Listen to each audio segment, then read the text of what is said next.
سکھر میں سماجی تنظیم کی جانب سے فری آئی کیمپ کا انعقاد کیا گیا ہے۔ سکھر کی تاریخ میں پہلی بار ایک ہی وقت میں 400 افراد کی فیکو سرجری کی جا رہی ہے۔ اندرون سندھ کے مختلف علاقوں سے تعلق رکھنے والے افراد سرجری کے لیے کیمپ میں پہنچ گئے ہیں۔ یہ کیمپ کتنے روز تک جاری رہے گا بتا رہے ہیں سما کے نمائندے ساحل جوگی۔ ساحل بتائے گا۔ سکھر میں الخدمت فاؤنڈیشن کی جانب سے فری آئی کیمپ کا انعقاد کیا گیا ہے۔ یہاں پر گوٹکی، شکارپور، جیکباد اور مختلف اضلاع سے لوگوں کو لایا گیا ہے اور آپریشن اس کی جا رہی ہے۔ ہم جانتے ہیں ڈاکٹر عزیز میمون صاحب سے کہ یہاں پر کتنے افراد کی سرجری کی جا رہی ہے۔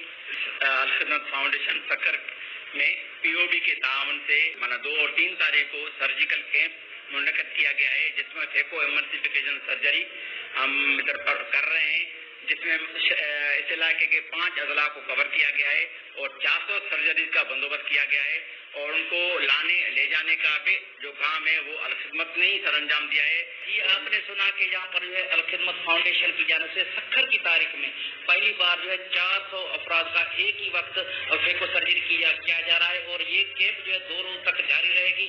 اور الخدمت فاؤنڈیشن کا یہ بھی کہنا ہے کہ ان کو سرجری کے ساتھ ساتھ دوا اور کھانے پینے کی جو بھی سہولیات ہے وہ الخدمت فاؤنڈیشن کی جانب سے دی جائے گی۔